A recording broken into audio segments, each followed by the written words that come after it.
Hello students, welcome to only study. आज हम एक नया चैप्टर स्टार्ट कर रहे हैं जिसका नाम है speed, time and distance. Speed, time and distance, चाल, समय और दूरी। देखिए, हमें सबसे पहले बेसिक फार्मूला हमें पता ही होता है, speed is equal to distance upon time. ये हमें पता होता है। डी यहाँ पे डिस्टेंस है, टी टाइम है और एस स्पीड है। यहाँ से देखो हम रेशियो पे लेके चलेंगे, इसलिए इनके आपको रिलेशन पता होना चाहिए। स्पीड और डिस्टेंस में कैसा रिलेशन होता है?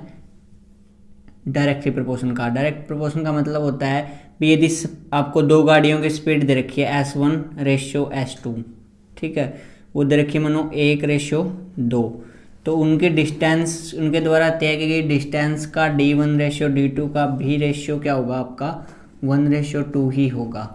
ये चीज़ आपको ध्यान में रखनी, मतलब जो रेशियो स्पीड का होता है वही रेशियो किसका होता है? डिस्टेंस का होता है। और यदि मैं स्पीड और टाइम के रिलेशन की बात करूं कि इनका रिलेशन कैसा है, तो इनका रिलेशन है इनवर्स प्रोपोर्शन का। इनवर्स प्रोपोर्शन का इसका मतलब क्या है?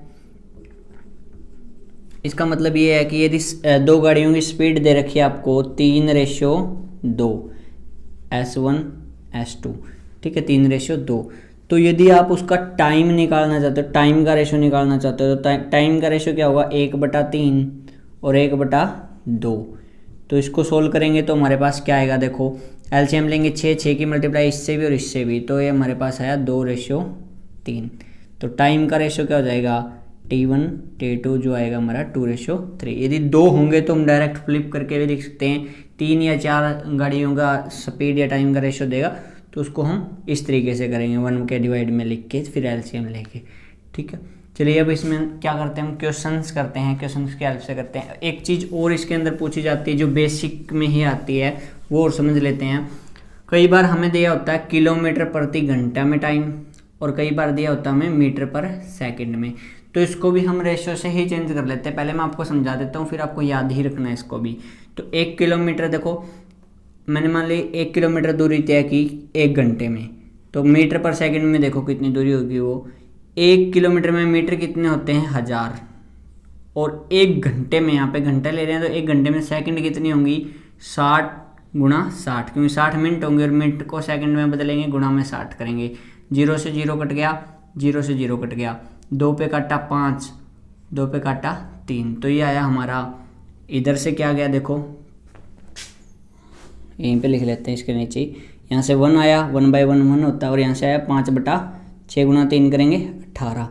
तो जो हमारा किलोमीटर प्रति घंटा और मीटर पर सेकंड का जो रेशियो आया वो आया 5/18, 1:5/18। इसको जब हम सोल्व करेंगे तो इसको हम ऐसे लिख सकते हैं, क्योंकि एलसीएम लेंगे 18 का और 1 का 18 आ गया। यहाँ पे 18 से मल्टीप्लाई करेंगे 18, यहाँ पे 18 से मल्टीप्लाई करेंगे तो हमारा क्या जाएगा? 18 से 18 कैंसिल हो जाएगा, 18:5। अब आप डायरेक्ट याद रख सकते हो कि किलोमीटर बड़ा होता है तो 18 और 5 में से बड़ा कौन है? 18। तो यदि आपको किलोमीटर प्रति घंटा में वैल्यू दे रखी है तो हमेशा आपको 18 की वैल्यू दी गई होगी, 18 से कंपैरिजन करोगे। यदि मीटर पर सेकंड में वैल्यू दी गई है तो आप किससे कंपैरिजन करोगे? 5 से। जैसे मानो यदि आपको बोल दिया कि किसी कार की स्पीड है 20 मीटर पर सेकेंड, ठीक है, तो ये 5 की वैल्यू दे रखी है आपको, कितने गुना है? 4 गुना। तो इसको भी डायरेक्ट 4 गुना कर दीजिए। 18 चौक कितना हो गया हमारा? 72, ठीक है, 72 किलोमीटर प्रति घंटा में। मीटर पर सेकंड में दे देता, किलोमीटर प्रति घंटा में पूछ लेता, तो इस तरीके के क्वेश्चन हम इस प्रकार से करेंगे। यदि किलोमीटर प्रति घंटा में वैल्यू देता है तो हम सीधा कंपैरिजन करेंगे उसका 18 से। यदि मीटर पर सेकंड में देता है तो सीधा कंपैरिजन किससे करेंगे? हम 5 से। ये चीज़ आपको ध्यान में रखनी है। चलिए अब क्वेश्चंस को करते हैं। सबसे पहला क्वेश्चन देखिए, एक व्यक्ति 750 मीटर लंबे पुल को दूरी दे रखी है 750, टाइम जो दे रखा है वो दे रखा 50 सेकंड, 750 मीटर, और ये सेकंड दे रखा टाइम।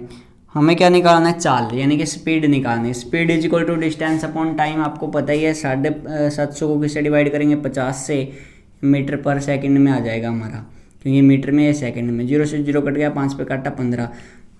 लेकिन क्वेश्चन ने कहा है कि किलोमीटर प्रति घंटा में निकालनी है हमें, तो किलोमीटर प्रति घंटा में, अब ये देखो मीटर पर सेकंड में, इसका मतलब किसकी वैल्यू है? 18 और 5 में से 5 की। 5 की वैल्यू कितनी दे रखी है 15, कितने गुणा 3 गुणा, तो 18 की वैल्यू कितनी हो जाएगी 3 गुणा करेंगे तो 54, यानी कि 54 किलोमीटर प्रति घंटा, 54 किलोमीटर पर हावर। चलिए नेक्स्ट क्वेश्चन देखिए, एक आदमी 600 मीटर लंबी गली को 24 मिनट में पार कर लेता है। गली कितनी लंबी है 600 मीटर, यानी कि जो हमारा डिस्टेंस है वो दे रखा है 600 मीटर, टाइम दे रखा है 24 मिनट। अब देखो अगर हम स्पीड निकालेंगे तो 600 मीटर बटा में देखो या तो इसको सेकंड में बदलो, सेकंड में बदलेंगे तो 24 गुणा 60, तो ये कितना आ गया हमारा 24 गुणा में 60 डिस्टेंस अपॉन टाइम। 0 से 0 कट गया, 6 पे काटा 10, और फिर इसको और सोल्व करेंगे तो 5 बटा कितना आ गया 12।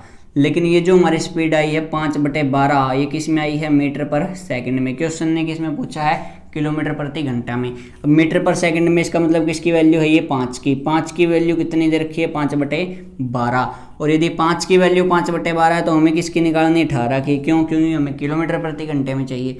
तो देखो पहले जिसकी वैल्यू दे रखी है उसको ऐसे का ऐसा लिख दीजिए, जिसकी वैल्यू पूछी है वो आएगा हमेशा ऊपर, जिसकी वैल्यू दे रखी है वो आएगा हमेशा नीचे। तो अब इसको सोल्व करेंगे तो हमारे पास इसकी वैल्यू आ जाएगी, तो 5 से 5 कट गया और इसको काटेंगे तो 2 3, यानी कि 3/2 किलोमीटर प्रति घंटा, यानी कि कितना आ गया 1.5 किलोमीटर पर हावर। चलिए नेक्स्ट क्वेश्चन देखिए, एक व्यक्ति 3 घंटे में, टाइम दे दिया इस बार 3 घंटे 3 हावर, ठीक है, 10 सही 1/5, 10 सही 1/5 किलोमीटर दूरी तय कर लेता है। तो अब हमें पता लगाना है कि 5 घंटे में कितनी कर लेगा। देखिए 3 घंटे में कितनी कर लेता है, 10 सही 1/5 का मतलब हो गया 51 इसके मल्टीप्लाई करेंगे 5 50 और 1 51/5 किलोमीटर। 3 घंटे में इतनी कर लेता है, हमें पूछा 5 में, मतलब 3 की वैल्यू ये दे रखी है, हमें 5 की वैल्यू निकालनी है। इसको ऐसे कैसा लिखेंगे 51/5, जिसकी वैल्यू पूछी है उसको ऊपर, जिसकी वैल्यू दे रखी है उसकी वैल्यू उसको नीचे रखेंगे। सोल्व करेंगे, 5 से 5 कट गया, 3 पे काटा 17, तो कितनी किलोमीटर डिस्टेंस तय करेगा 17 किलोमीटर, कितने घंटे में 5 घंटे में। चलिए नेक्स्ट देखिए, 48 किलोमीटर प्रति घंटा की चाल से एक रेलगाड़ी किसी निश्चित दूरी को 50 मिनट में तय कर लेती है। निश्चित दूरी है कोई, उसको जब गाड़ी कितने की स्पीड से चलती है 48 की स्पीड से चलती है, तो कितने मिनट में तय कर लेती है 50 मिनट में तय कर लेती है। अब कह रहे यह दूरी 75 मिनट में तय करने के लिए, अब की बार क्या है टाइम कह रहा है 75 मिनट में तय करने के लिए स्पीड क्या होनी चाहिए। S1 ये है क्या है हमारा T1, एक T2 दे रखा है और S2 की वैल्यू पूछिए। देखो डिस्टेंस फिक्स है, यहाँ पे दूरी सेम है, तो यहाँ से भी दूरी निकाल देंगे, स्पीड इनटू टाइम करेंगे दूरी आ जाएगी, यहाँ से भी स्पीड इनटू टाइम करेंगे दूरी आ जाएगी। देखो S1 T1 दूरी वही है, इज इक्वल टू क्या होगा S2 T2। S1 की वैल्यू 48, T1 की वैल्यू 50, मिनट है घंटे में बदलो, डिवाइड बाय 60 करोगे तो यहाँ भी मिनट है, कोई फ़र्क नहीं पड़ता, उससे बस इतना ही रहने दो। आपकी इच्छा, अगर चेंज करना चाहो तो कर भी सकते हो, आंसर सेम ही आएगा। S2 की वैल्यू कितनी आएगी, नहीं दे रखी है, S2 ही लिख दिया। T2 की वैल्यू 75, ठीक है। अब इसको सोल्व करेंगे तो देखो 48 गुणा 50 बटा में 75 इज इक्वल टू S2। 25 दूनी 50, 25 तिया 75 और 16 तिये 48, तो इसको सोल्व करेंगे तो कितना है S2 की वैल्यू आ गई हमारे पास 32 किलोमीटर प्रति घंटा। किस स्पीड से चलना पड़ेगा उसको, 32 किलोमीटर प्रति घंटा की रफ्तार से चलना पड़ेगा। नेक्स्ट देखिए, एक व्यक्ति कुछ दूरी पैदल तय करनी थी, यदि वह आधी दूरी 4 किलोमीटर की स्पीड से और आधी दूरी 5 किलोमीटर की स्पीड से तय करता है तो उसको 9 घंटे का टाइम लगता है। देखिए कुछ दूरी वो 4 की स्पीड से तय करता है, कुछ दूरी 5 की स्पीड से तय करता है। हमें नहीं पता दूरी कितनी है, तो दूरी मान लीजिए आप, दूरी मान ली कितनी 20, इन दोनों का एलसीएम ही क्यों मानना, ताकि दोनों से अच्छे से कट जाए और हमें क्या जाए, हमारा आंसर इजीली मिल जाए। तो देखो यदि 20 किलोमीटर की दूरी 4 घंटे में तय कर रहा है तो स्पीड कितनी होगी, या फिर 4 की स्पीड से 20 किलोमीटर जा रहा है तो कितने घंटे में जाएगा, 5 घंटे में। और 5 की स्पीड से 20 किलोमीटर जा रहा है तो कितने घंटे में जाएगा, 4 घंटे में। अब देखो 5 घंटे यहाँ पे लग गए और 4 घंटे यहाँ पे लग गए। जब वो 4 की स्पीड से चला तब 5 घंटे लग गए। यहाँ पे क्या है, ये हमारी स्पीड, यहाँ पे क्या है, टाइम, और ये क्या है, डिस्टेंस। जब वो 4 की स्पीड से चला तब उसको 5 घंटे लग गए। 5 की स्पीड से चला तब उसको 4 घंटे लग गए। टोटल टाइम कितना लगा, 9 घंटे। क्वेश्चन के अकॉर्डिंग भी 9 घंटे, 1 गुना, मतलब दूरी भी 1 गुना ही होगी। लेकिन जब वो 4 की स्पीड से चला तब भी उसने 20 किलोमीटर की दूरी तय कर ली, और जब वो 5 की स्पीड से चला तब भी उसने 20 किलोमीटर की दूरी तय कर ली। तो टोटल दूरी जो हो गई कितनी हो गई हमारी, 20 और 20 40 किलोमीटर। टोटल दूरी पूछा इसने, तो टोटल दूरी जो हो गई हमारी, टोटल डिस्टेंस जो हो गया वो हो गया 40 किलोमीटर।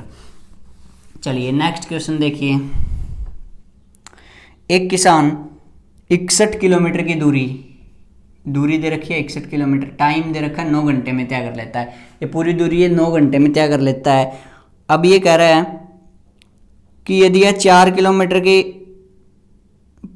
यह कुछ दूरी पैदल चलकर 4 किलोमीटर की गति से तय करता है तथा कुछ दूरी साइकिल से चलकर 9 किलोमीटर की रफ्तार से तय करता है, उसने कितनी दूरी पैदल तय की। देखो दूरी निकालने में कि पैदल कितनी की। पैदल जो चल रहा है वो किस स्पीड से चल रहा है, 4 की स्पीड से। और जो साइकिल से चल रहा है वो किस स्पीड से चल रहा है, 9 की स्पीड से। अब देखो एवरेज स्पीड हम यहाँ से निकाल सकते हैं क्योंकि हमें डिस्टेंस, टोटल डिस्टेंस भी दे रखा है और टोटल टाइम भी दे रखा है। तो एवरेज स्पीड आ गई 61/9। ये हमने बीच में रख दी क्योंकि यहाँ पे हम इस क्वेश्चन के अंदर एलिगेशन अप्लाई कर सकते हैं। और एलिगेशन वाला चैप्टर मैंने आपको पहले हमारे यूट्यूब चैनल पे करवा दिया है, जिससे कि आप इजीली उसको समझ पाओ। तो यहाँ पे इसको सोल्व करेंगे तो देखो यहाँ भी 9 से मल्टीप्लाई करेंगे, यहाँ भी 9 से, यहाँ भी 9 से। तो यहाँ पे इसको 9 से 9 कट गया, यहाँ पे कितना आ गया 36, यहाँ पे कितना आ गया 81, और इधर आया 61। इधर कौन सी आएगी, पैदल वाली आएंगी चीज़ें, और इधर आएगी साइकिल वाली। तो यहाँ पे देखो डिफरेंस कितने का आया, 20 का। यहाँ पे डिफरेंस कितने का आया, 25 का। तो सोल्व करेंगे तो कितना आया, देखो 5, 4 और 5, मतलब पैदल 4 घंटे चला है वो, और जो साइकिल से 5 घंटे चला। अब ये कैसे पता चला, यहाँ पे टाइम आया है। तो यदि आपने मिक्सचर और एलिगेशन वाली वीडियो देखी होगी तो आपको पता चल जाएगा, या फिर नहीं देखी है तो भी मैं आपको बता देता हूँ, speed is equal to distance upon time. तो जब भी हम एलिगेशन अप्लाई करते हैं स्पीड के अंदर, तो बेस, हम जो चीज़ बेस में होती है उसी चीज़ का रेशियो हमारे पास फाइनल में आंसर में के रूप में आता है। तो देखो 4:5 आया, तो यहाँ पे बेस में क्या था, टाइम। तो टाइम का रेशियो आया है हमारे पास ये कितना, 4:5। किसका रेशियो आया हमारे पास, ये टाइम का रेशियो आया है, ठीक है ना। तो यहाँ पे देखो पैदल कितने टाइम तक चला, वो 4 घंटे तक, और साइकिल से कितने टाइम तक चला, 5 घंटे तक। लेकिन हमें पूछी गई है दूरी पैदल चलने वाली। तो यदि वो 4 घंटे चलता है, 4 घंटे चला, किस स्पीड से चल रहा था, पैदल 4 की स्पीड से, तो दूरी कितनी की होगी उसने, 16 किलोमीटर। तो 4 घंटे में उसने 16 किलोमीटर दूरी तय की, कैसे चल के, पैदल चल के। चलिए नेक्स्ट क्वेश्चन देखिए।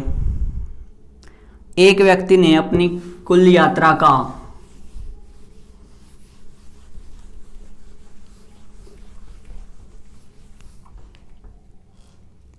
एक व्यक्ति ने कुल यात्रा का 3/5 भाग रेल के द्वारा, रेल से कितना किया, 3/5 भाग, ठीक है। और 7/20 भाग बस के द्वारा किया 7/20 भाग। और जो शेष है वो कैसे किया उसने, पैदल चलकर किया। पैदल चलकर जो है शेष जितना भी रह गया वो किया। लेकिन शेष का हमें किलोमीटर में दे रखा है, शेष कितना तय किया उसने, 6.5 किलोमीटर की दूरी जो है उसने पैदल चलकर तय की। अब यहाँ से हम रेशियो में निकाल देते हैं कि रेशियो में कितना तय किया। अब हमें ये नहीं पता कि दूरी कितनी है, तो दूरी देखिए इन दोनों का एलसीएम मान लीजिए, क्यों, ताकि हमारा जो कैलकुलेशन है, रेशियो जो है वो ईजिली आ जाए। तो इन दोनों का एलसीएम आ गया 20, इसकी भी 20 से मल्टीप्लाई, इसकी भी 20 से मल्टीप्लाई, ठीक है। तो यहाँ से देखते हैं, हमने कुल दूरी जो है वो मान ली, कुल दूरी मान ली हमने 20। तो देखो यदि कुल दूरी 20 है तो रेल से कितना किया है, 3/5 किया है। 3/5 किया तो 20 का 3/5 निकालेंगे तो कितना आ गया, 12, यहाँ पे 12 आ गया। ठीक है, मतलब 12 किलोमीटर वो रेल के द्वारा चला है। बस के द्वारा कितना चला है देखो, 20 किलोमीटर। कुल दूरी का कितना किया है उसने, 7/20। तो 20 से 20 कैंसिल, ये कितना आया 7। तो 7 किलोमीटर वो किससे चला है, बस से। और शेष वो पैदल चला है। देखो 12 यहाँ चल चुका है, 7 यहाँ चल चुका, टोटल कितना हो गया, 19 हो गया है। टोटल कितना, 20। तो कितना बचा, 1, यानी कि 1 किलोमीटर वो किससे चला, पैदल चला। लेकिन क्वेश्चन के अकॉर्डिंग तो 1 नहीं चला, वो 6.5 किलोमीटर चला। कितने गुना, 6.5 गुना। तो टोटल दूरी पूछे, टोटल दूरी कितनी मानी हमने, 20। तो 20 की वैल्यू हमसे पूछी गई है, तो 20 की वैल्यू भी कितनी होगी, 6.5 गुना। और 6.5 गुना इसको सोल्व करेंगे तो नीचे पॉइंट लग जाएगा, पॉइंट हटाएंगे तो कितना लग जाएगा, 10। काटेंगे तो 2 पे कट गया, और ये कितना आ गया हमारा, 130 किलोमीटर। मतलब दूरी क्या होगी, कुल 130 किलोमीटर। चलिए नेक्स्ट क्वेश्चन देखिए। एक व्यक्ति यदि 10 किलोमीटर प्रति घंटा की अपेक्षा 14 की स्पीड से चले, ये कह रही 10 की अपेक्षा 14 की स्पीड से चले। पहले वो 10 की स्पीड से चलता था, स्पीड का रेशियो दे रखा है हमें, 10 से चलता है, और उसकी अपेक्षा यदि 14 से चले तो क्या कह रहा है कि तो वह 20 किलोमीटर अधिक दूरी तय कर लेता है। दूरी कह रहा है कितनी अधिक तय कर लेता है, 20 किलोमीटर अधिक तय कर लेता है। तो देखो जो रेशियो स्पीड का होगा वही रेशियो किसका होगा, डिस्टेंस का होगा। ये मैंने आपको पहले ही बता दिया। तो यहाँ से रेशियो निकाल लेते हैं, कितना गया, 5:7। तो कितनी ज़्यादा तय की, देखो दूरी भी इतनी ही ज़्यादा तय की होगी, क्योंकि स्पीड का रेशियो ये है, तो डिस्टेंस का भी यही होगा। 2 ज़्यादा तय की, पहले 5 करता था, अब 7 कर ली, 2 ज़्यादा तय कर ली। लेकिन क्वेश्चन के अकॉर्डिंग 20 कितने गुना, 10 गुना। तो मतलब पहले भी ये भी 10 गुना यानी कि 50, और ये भी 10 गुना यानी कि 70। अब इसने पूछा पहले वाली कि वास्तविक दूरी कितनी थी तय की, तो वास्तविक दूरी कितनी तय करता, वो 50 किलोमीटर करता। नेक्स्ट देखिए, 40 किलोमीटर प्रति घंटा की रफ्तार से, ये बहुत बार पेपर में पूछा गया है, ये क्वेश्चन बहुत ही इंपॉर्टेंट है। 40 किलोमीटर प्रति घंटा की चाल से जाने पर एक रेलगाड़ी गंतव्य स्थान पर 11 मिनट देरी से पहुंचती है। स्पीड दे रखी है, यदि वो स्पीड 40 की स्पीड से चले तो 11 मिनट लेट पहुंचती है। और यदि वह 50 की स्पीड से चले तो वह कितने मिनट देरी से पहुंचती है, 5 मिनट लेट पहुंचती है, 5 मिनट देरी से पहुंचती है। ठीक है, तो अब देखो ठीक समय पर पहुंचने के लिए कितना समय लेगी, ठीक समय पर पहुंचने का समय बताना है हमें कि कितना समय लेगी। तो देखो स्पीड का रेशियो निकाल लेते हैं पहले। तो स्पीड का रेशियो जो आ गया हमारा S1 S2 40:50, सोल्व किया तो ये आ गया 4:5। तो टाइम का रेशियो क्या हो जाएगा, जस्ट उल्टा, क्योंकि स्पीड और टाइम का जो रेशियो होता है वो उल्टा होता है। तो 5:4 आ गया हमारा। अब यहाँ पे देखो टाइम का डिफरेंस देखेंगे, यहाँ पे टाइम का डिफरेंस कितने का। अब इसको समझने के लिए मान लेते हैं उस गाड़ी को 6 बजे पहुंचना था, लेकिन जब वो 40 की स्पीड से पहुंची गई तो कितने लेट गई, 11 मिनट लेट हो गई। यानी कि वो कितने मिनट पे पहुंची, 6:11 पे पहुंची। जब वो 50 की स्पीड से चली तो 5 मिनट लेट पहुंची, यानी कि 6:05 पे पहुंची। कितना टाइम ज़्यादा लिया उसने, 6 मिनट। टाइम का जो गैप आ गया वो कितना आ गया, 6 का। और यहाँ पे टाइम का गैप कितने का, 1 का। तो 1 की वैल्यू 6, कितने गुना, 6 गुना। तो यहाँ भी टी की वैल्यू कितनी आ जाएगी, 6 गुना यानी कि 30। और यहाँ भी 6 की वैल्यू, यहाँ पे मिनट में है ना ये 6 मिनट, यहाँ पे कितने मिनट आया, 6 मिनट। तो यहाँ भी 6 गुना यानी कि 24 मिनट। अब देखो हमें इस क्वेश्चन में ये नहीं पूछा गया कि पहले कितना समय लेती थी और अब कितना समय लेती, हमें ये पूछा गया है कि सही समय पर पहुंचने के लिए कितना समय लेगी। देखो पहले उसने 31 मिनट का जब टाइम लिया, 40 की स्पीड से जब चल रही थी तो 30 मिनट का समय लिया और 11 मिनट लेट हो गई। तो इसका मतलब सही समय अगर वो लेती तो कितना समय लेती, 30 मिनट का समय लेने पर 11 मिनट लेट हो गई। तो 11 मिनट पहले यदि पहुंच जाती तो सही समय पर पहुंच जाती। तो कितने समय में पहुंच जाती वो, 19 मिनट में। या फिर यहाँ से भी निकाल सकते हैं भी, जब 24 मिनट में पहुंची तब 5 मिनट लेट हो गई, तो 5 घटा देंगे तो कितना आएगा, 19 मिनट। यही हमारे क्वेश्चन का क्या होगा, आंसर। चलिए नेक्स्ट देखिए, एक कार अपनी वास्तविक चाल का 7/11 से चलती है। वास्तविक चाल का, जिसके साथ का लगा होता है उसकी वैल्यू हमेशा नीचे मिलती है। वास्तविक चाल का 7/11 से चलती है। इसका मतलब उसकी वास्तविक जो चाल है, वास्तविक चाल वो कितनी है, 11 है। और अब वो किससे चल रही है, दूसरे की जो बात होगी वो ऊपर मिलेगा हमेशा। तो अब किससे चल रही है, वो 7 की स्पीड से चल रही। ये स्पीड का रेशियो हो गया, तो डिस्टेंस का रेशियो हमारा क्या आ गया, 7/11। सॉरी, टाइम का रेशियो हमारा क्या आ गया, 7/11। अब क्वेश्चन ने कहा है कि 22 घंटे में तय कर लेती है, चलकर कुछ दूरी है 22 घंटे में, अब वो है 22 घंटे लेती है। तो अब कितना टाइम ले रही है, 11 घंटे। 11 की वैल्यू दे रखी है 22, कितने गुना, 2 गुना। इसका मतलब पहले कितना लेती थी, 2 गुना, यानी कि 14 घंटे। अब देखो क्वेश्चन में पूछ क्या रखा है, हमसे पूछ रहा है कि कितने घंटे का समय बच जाता है यदि वह वास्तविक चाल से चलती, तो कितने घंटे का समय बच जाता।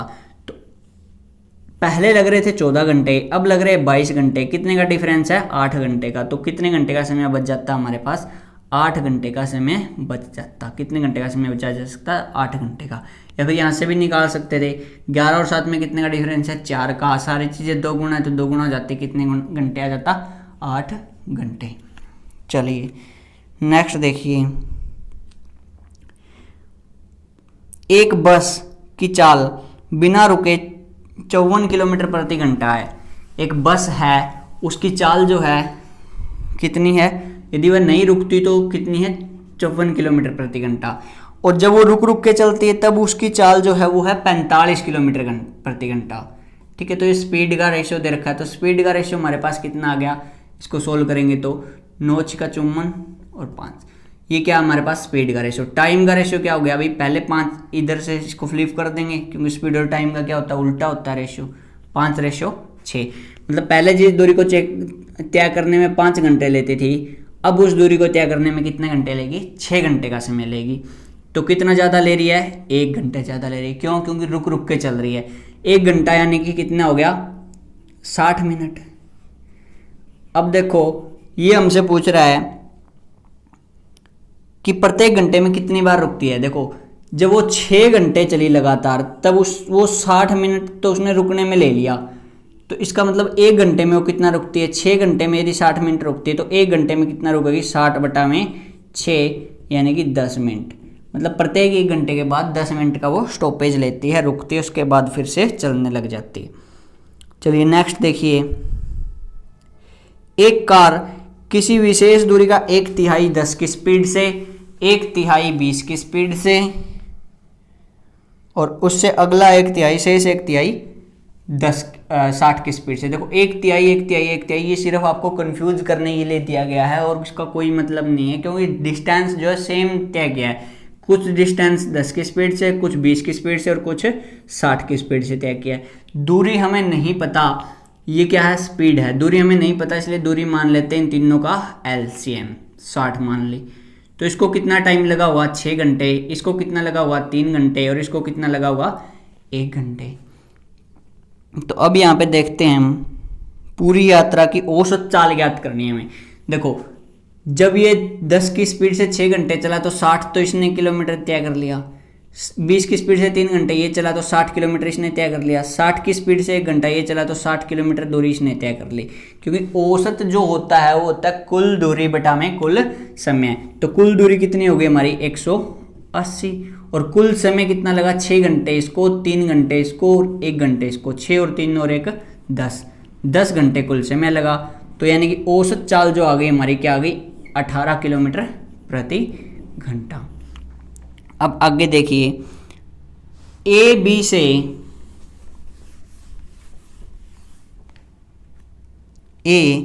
से 2 गुना तेज दौड़ता है।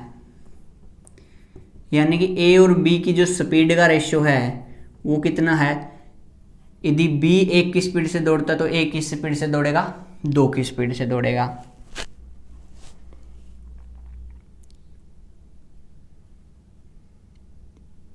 और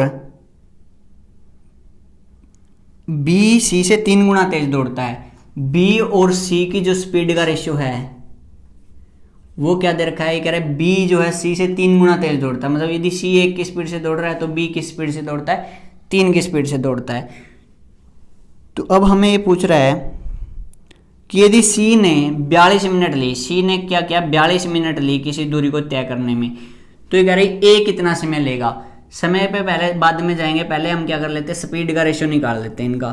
तो ए रेशियो बी जो हमें दे रखा है वो कितना दे रखा है, 2:1। Ratio A ratio B ratio C निकाल लेते हैं पहले।